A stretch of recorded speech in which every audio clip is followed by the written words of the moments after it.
आज ही Doubtnut app download करें। Doubtnut पर होगा अब आपके सभी मैथ्स, केमिस्ट्री, फिजिक्स और बायोलॉजी डाउट्स का सफाया। बस अपने क्वेश्चन की फोटो खींचो, उसे क्रॉप करो और तुरंत वीडियो सोल्यूशन पाओ। Download now. तो ऑर्गेनिक रिएक्शंस में बॉन्ड तोड़ने का काम बहुत चलता है। ठीक है, तो बॉन्ड को हम दो तरीके से तोड़ सकते हैं। एक है होमोलिटिक क्लीवेज और एक है हेट्रोलिटिक क्लीवेज। होमोलिटिक क्लीवेज का मतलब है कि हम बॉन्ड को सिमेट्रिकली तोड़ रहे हैं। जैसे ये और ये कार्बन और किसी भी और एलिमेंट मान लेते हैं वाई। ठीक है, इनके बीच में बॉन्ड बना है, सिमेट्रिकली तोड़ रहे हैं, मतलब एक इलेक्ट्रॉन कार्बन के पास जा रहा है और एक इलेक्ट्रॉन वाई के पास जा रहा है। तो हमारा क्या बनेगा, एक ये और ये। इन स्पीशीज को बोलते हैं हम फ्री रेडिकल्स। ये भी फ्री रेडिकल है ये भी। अब ये फ्री रेडिकल्स बहुत रिएक्टिव होते हैं क्योंकि एक तो उनके पास अपनी electronic configuration inert gas configuration नहीं है, तो इनकी electronic configuration inert gas configuration के बराबर नहीं है, तो जिसकी वजह से वो बहुत ही ज़्यादा अनस्टेबल और बहुत ही ज़्यादा रिएक्टिव रहते हैं। तो उनको एक तो इनको आइसोलेट करना और इनको बनाना बहुत मुश्किल होता है। तो ये जो हमारी कंडीशंस क्या हैं यहाँ पर कि हमारा बॉन्ड इस तरह से टूट जाए, एक तो या तो आपको पेरोक्साइड चाहिए होता है। पेरोक्साइड क्या होता है, जिसमें ये वाला बॉन्ड हो। ठीक है, तो कोई पेरोक्साइड चाहिए होगा, या आपको हाई टेम्परेचर चाहिए होगा इस बॉन्ड को तोड़ने के लिए। ठीक है, और साथ में एक नॉन पोलर सॉल्वेंट तो चाहिए ही चाहिए। नॉन पोलर सॉल्वेंट जैसे CCl4। ठीक है, तो ये तो होगी हमारी होमोलिटिक क्लीवेज। होमोलिटिक क्लीवेज में जो अपना कोवलेंट बॉन्ड होता है उसमें बॉन्ड वो ऐसे टूटता है कि दोनों जो एलिमेंट्स हैं जिनके बीच में बॉन्ड बन रहा हो वो दोनों एक एक इलेक्ट्रॉन अपने पास रख लें। अब देखते हैं हेट्रोलिटिक क्लीवेज को। हेट्रोलिटिक क्लीवेज में क्या होता है, उसमें जो बॉन्ड होता है उस बॉन्ड का सारे के सारे इलेक्ट्रॉन्स एक एलिमेंट ले लेता है और दूसरे के एलिमेंट के पास तंगी आ जाती है। वो कैसे बताएंगे, जैसे अगर ये बॉन्ड टूटा, ठीक है, हेट्रोलिटिक क्लीवेज हुई, हेट्रोलिटिक क्लीवेज। ठीक है, तो उससे क्या होगा, या तो कार्बन पॉजिटिव चार्ज आ जाएगा और ये जो वाई एलिमेंट है वो नेगेटिव चार्ज आ जाएगा, यानी कि ये दोनों इलेक्ट्रॉन्स वाई के पास चले गए और कार्बन के पास कुछ नहीं रहा।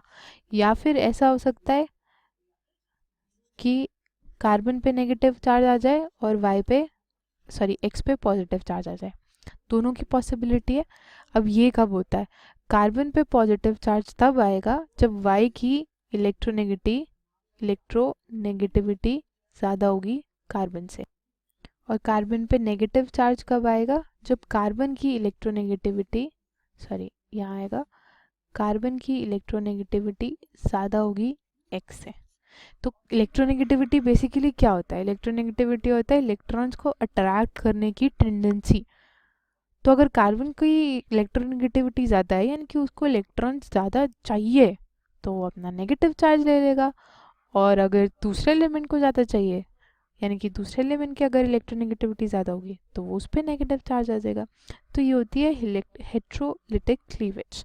अब इलेक्ट्रोलिटिक क्लीवेज के लिए जो कंडीशंस होती हैं वो होती है कि अपना या तो पोलर सॉल्वेंट हो।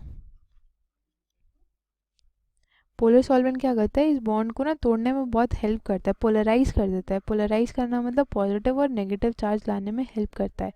लो टेम्परेचर पे भी चल जाती है। अब मैं ये बोल रही हूँ रिलेटिव टर्म्स में, मतलब हेट्रोलिटिक और होमोलिटिक क्लीवेज की अगर मैं इन दोनों के रिलेटिव में एक दूसरे की बात करूँ तो उसमें नॉन पोलर सॉल्वेंट चाहिए होता है, इसमें पोलर सॉल्वेंट चाहिए होता है। उस वाले में अपना हाई टेम्परेचर चाहिए होता है, इस वाले में अपना लो टेम्परेचर चाहिए होता है। और इसमें एक एसेंशियल कंडीशन क्या है, इसकी एसेंशियल कंडीशन है कि ये जो दो एलिमेंट्स है कार्बन और वाई, कोई भी दो एलिमेंट्स है उनका difference in electricity should be greater than 2। Difference in electronegativity greater than 2 होना चाहिए, तो हमारी हेट्रोलिटिक क्लीवेज हो जाती है। एक और चीज़ ध्यान रखने वाली है, इसको बोलते हैं कार्बोकेटायन। जब कार्बन पे पॉजिटिव चार्ज आए तो उसको बोलते हैं कार्बोकेटायन। ठीक है। और जब कार्बन पे नेगेटिव चार्ज आए तो इसको बोलते हैं कार्ब एनायन। एग्जाम्पल देख लेते हैं, जैसे अपना CH3 और Cl है। अगर ये बॉन्ड टूटेगा ना तो क्लोरीन और कार्बन की इलेक्ट्रोनेगेटिविटी में जो डिफरेंस है वो 2 से ज़्यादा है, ठीक है। और ये बॉन्ड टूटेगा और हमें पता है क्लोरीन की इलेक्ट्रोनेगेटिविटी ज़्यादा है, तो ये पूरे के पूरे इलेक्ट्रॉन्स क्लोरीन पर चले जाते हैं। अब इलेक्ट्रॉन्स की मूवमेंट हम जब दिखाते हैं ना तो वो ऐसे कंप्लीट एरो से दिखाते हैं। कंप्लीट एरो से मतलब है कि अपने सारे जो भी बॉन्डिंग इलेक्ट्रॉन्स थे वो एक एटम पे चले गए, तो CH3 पे पॉजिटिव आ गया और Cl नेगेटिव बन गया। यहाँ पर जब मैंने दिखाया वो हाफ एरो दिखाया है। हाफ एरो का मतलब है कि एक एक इलेक्ट्रॉन ट्रांसफ़र हुआ है, इस बॉन्ड से एक इलेक्ट्रॉन इस पे गया है और एक इलेक्ट्रॉन इस पे गया है। कंप्लीट एरो का मतलब है दोनों के दोनों इलेक्ट्रॉन्स बॉन्ड के एक एलिमेंट पे चले गए हैं। जैसे CH3H है, ठीक है।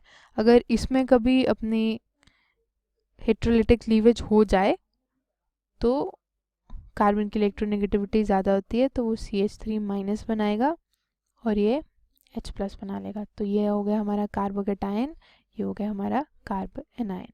नेक्स्ट वीडियो में हम पढ़ेंगे चार्जेस के बारे में, कि बॉन्ड तो हमने बना दिए, आयनिक बॉन्ड भी बना, ionic bond, covalent bond, coordinate bond, bond तोड़ने भी सीख लिया हमने कि कैसे तोड़ते हैं। अब अगले वीडियो में सीखेंगे कि एक कंपाउंड में या मॉलिक्यूल में एक पर्टिकुलर एटम पे कितना चार्ज रहता है, उसके बारे में। क्लास 6 से 12 से लेके नीट, IIT, JEE मेंस और एडवांस के लेवल तक 10 मिलियन से ज्यादा स्टूडेंट्स का भरोसा। आज ही डाउनलोड करें डाउटनेट ऐप या व्हाट्सएप कीजिए अपने डाउट्स 8400 400 400 पर।